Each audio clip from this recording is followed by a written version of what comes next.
Γεια σας, καλώς ήρθατε στο κανάλι μου. Πάμε σήμερα να φτιάξουμε ψωμάκι λίγο ιδιαίτερο. Θα κάνουμε ενεργοποίηση μαγιάς με αλάτι, θα είναι χωρίς γάστρα και θα είναι μόνο με 4 υλικά. Έτσι.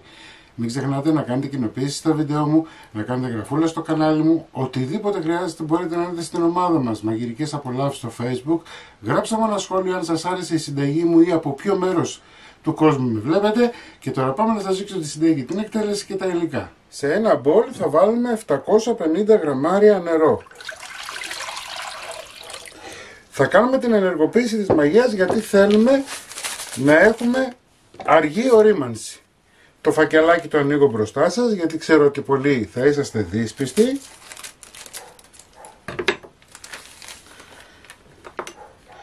Θα βάλω μία κουταλιά της σούπας.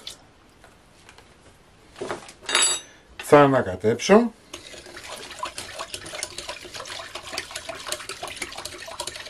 Το νεράκι σας να είναι λίγο χλιαρό. Θα βάλω 2 φακελάκια ξερή μαγιά, 8 γραμμάρια το καθένα. Και τέλος 1 κιλό αλεύρι. Αλεύρι για όλες τις χρήσεις. Ανακατεύουμε καλά. Θα χρειαστούμε λίγο παραπάνω αλεύρι για να κάνουμε το ζύμωμα, έτσι. Λοιπόν, ανακατεύουμε.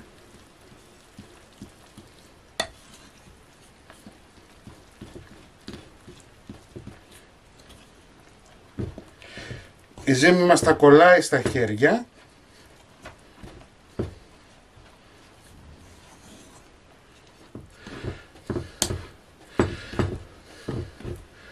Ωραία. Βλέπετε η ζύμη κολλάει αρκετά, έτσι. Λοιπόν, αυτό που έχουμε να κάνουμε τώρα είναι να θα πάρουμε μια σπάτουλα. Αν δεν έχετε σπάτουλα μπορείτε να το κάνετε με μαρίζ, έτσι. Θα καθαρίσετε λίγο, βουτάμε, καθαρίζουμε, βουτάμε. Το νερό θα σας βοηθήσει να δουλεύετε τη ζύμη σας και δεν θα κολλάει.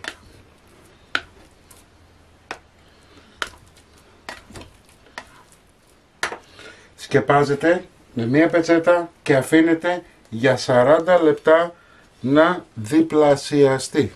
30-40 λεπτά μετά βλέπετε πως φούσκωσε. Λοιπόν, αυτό που θα κάνετε τώρα είναι το εξής. Βουτάμε μία σπάτουλα στο νερό και κάνετε αυτό το πράγμα. Κοιτάξτε πως έχει γίνει.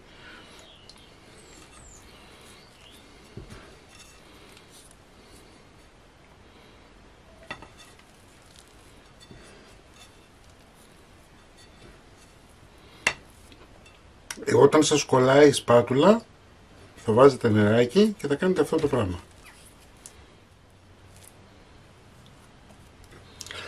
Αφήνετε για άλλα 10-15 λεπτά, έτσι. Σε 10-15 λεπτά θα συνεχίσουμε. Σκεπάζουμε. 15 λεπτά μετά κοιτάξτε πως έχει ξανά φουσκώσει, έτσι. Μέσα σε 15 λεπτά θα βάλετε λίγο αλεύρι.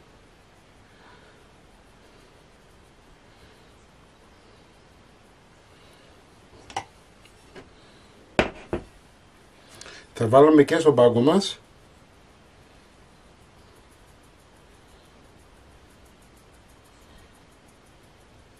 Το αλεύρι που έχω εδώ είναι 150 γραμμάρια. Θα βγάλουμε τη ζύμη μας.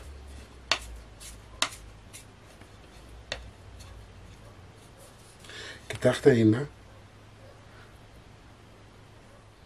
Θα βάλουμε λίγο αλεύρι.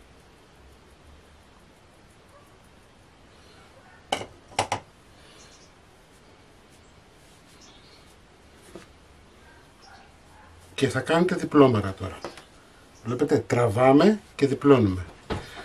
Τραβάμε και διπλώνουμε. Το ίδιο θα κάνουμε και εδώ. Ωραία.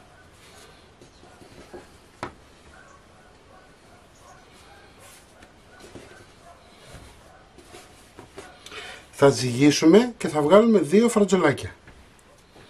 Έχουμε χωρίσει στη μέση αλεύρι στον πάγκο μας.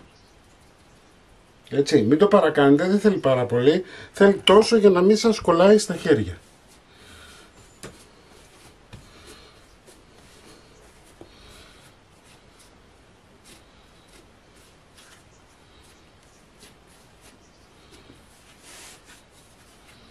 Τυλίγουμε.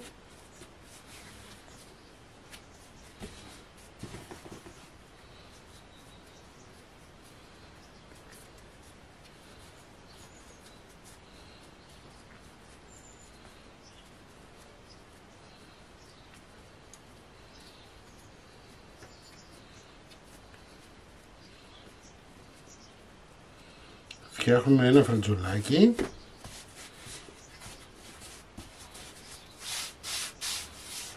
Με ένα πινέλο καθαρίζουμε το περιττό αλεύρι και θα το βάλουμε σε ταψί με λαδόκολλα.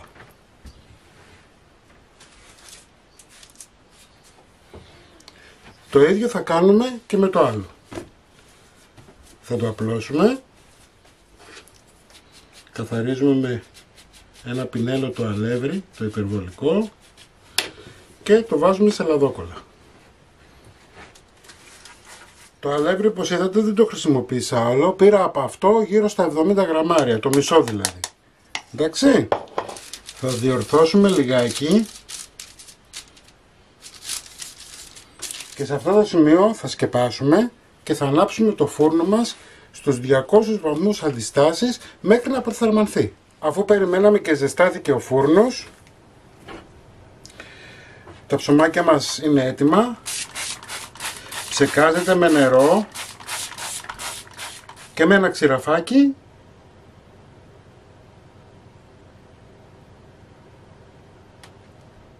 Θα κάνετε χαρακές.